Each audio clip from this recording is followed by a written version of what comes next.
Okay, so this is the packet for section 4.5, or graphing sine functions and cosine functions.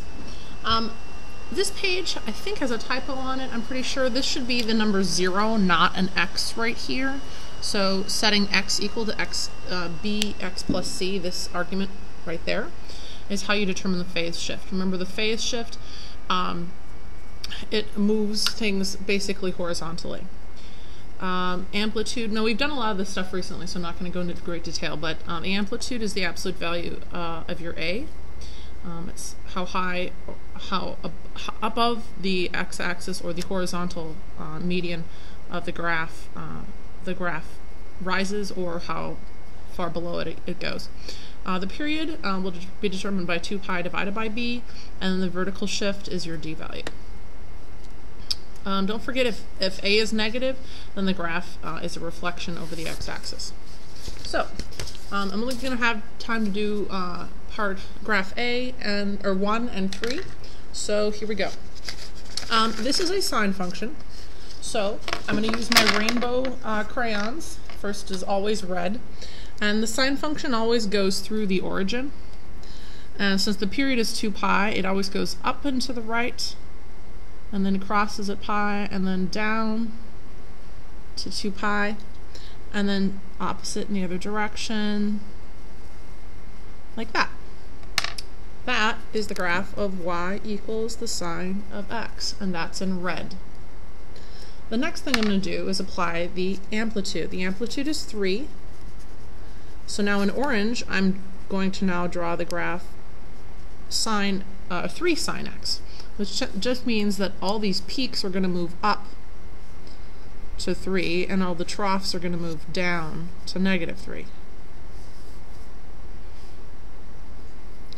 The intercept points on the x-axis stay the same.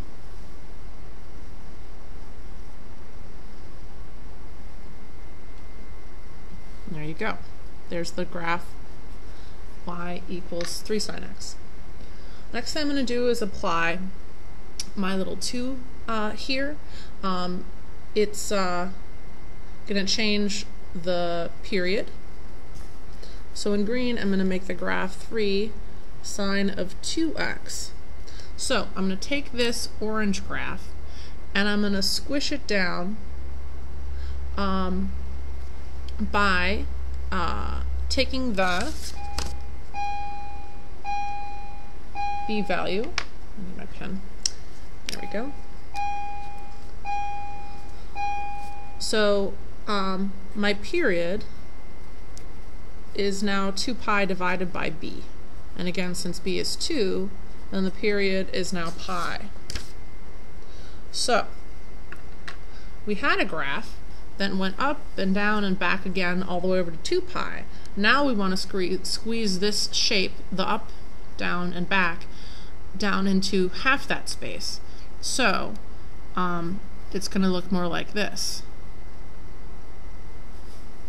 We still have a period of, or the amplitude is still 3. But you can see that the period is now half of what it used to be for the orange graph. It's half. And you can make another one here if you want to. You can go up and down and back again and hit 2 pi. But there's the green one. And then lastly, the phase shift. I'm going to show my work on that. That is taking your whole argument, which is your 2x minus pi over 3, and setting it equal to 0,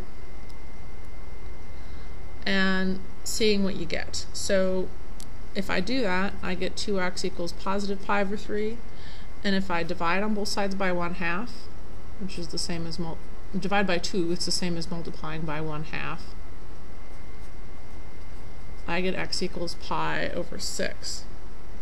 So how do I do that? Basically, you have a phase shift here where you're simply moving the green graph that you have just a little bit to the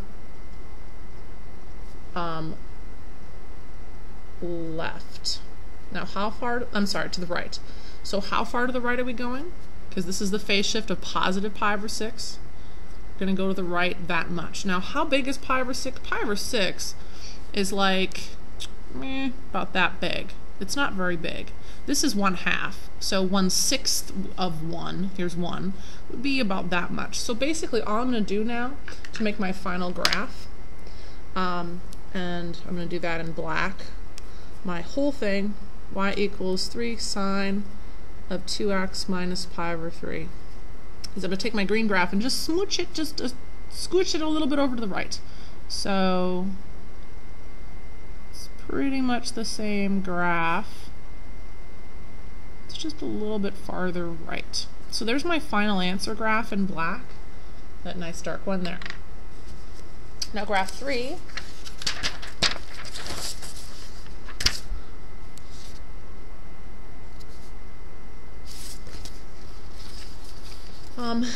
Well, I'm going to start with my cosine. Y equals the cosine of x. Remember, cosine starts at 1 and then has a period of 2. So it'll be down like this and so. Because it's got 1 period from 0 to 2 pi, and we can go the opposite direction as well. Like so. So there's my basic graph. Next thing I'm going to do is apply the amplitude, so that would be y equals 2, looking at the question, here we go, 2 cosine x. So I'm just going to make the peaks 2 and the dips -2. But now remember, the intercepts are the same, so I'm still crossing here, still crossing the x-axis at the same positions. And then finally the last graph, which I'm going to do in black, is all I need to do here is say +1 to this last graph, which is your vertical shift. So I'm just going to move everything up 1. So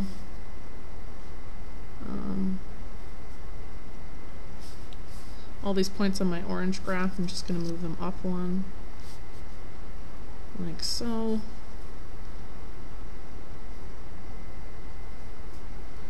Like that. Okay, so here's my graph.